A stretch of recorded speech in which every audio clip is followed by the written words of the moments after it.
కదా, ఎలా అనిపించింది? ఏం బాగాలేదన్న. ఎందుకోసం అన్న? ఆ తమనేడు అన్న డబ్బులు ఎప్పుడులాగే కొట్టిస్తున్నాడు అన్న అంతే. ఆ, ఆ, అంటే స్టెప్స్ కూడా కొరియోగ్రాఫ్ కానీ బాగాలేదన్న అది. అంటే సినిమా ఎక్స్పెక్టేషన్స్ గురించి ఏమనుకుంటున్నారు? సినిమా అంటే మ్యాజన్ RRR తర్వాత మరి రాజమౌళి సెంటిమెంట్ మెయిన్ హీరో కాబట్టి ఫ్లాప్ పడుతుంది అన్న. ఫ్లాప్ పడుతుందా?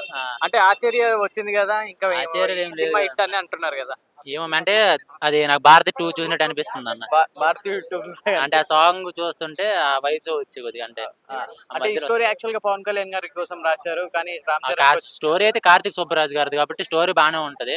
మరి శంకర్ గారు ఎలా తీస్తారు అనేది కొద్దిగా డౌట్ గానే ఉంది. లాస్ట్ టైం భారతీయ 2 అప్పుడు ఫ్లాప్ అన్నారు. అంటే శంకర్ తీశారా లేకపోతే అసిస్టెంట్ తీశారా అన్నట్టు టాక్ వచ్చింది కదా, మరి దీనిపైన మీ అభిప్రాయం ఏంటి? దీనిపైన కూడా నాకు అలాగే ఉందండి. శంకర్ గారు ఆ మార్క్ పోయినట్టు అనిపిస్తుంది. మళ్ళీ మ్యాక్సిమం అంటే అంత అంచనాలు ఉండదేమో అనిపిస్తుంది సినిమా.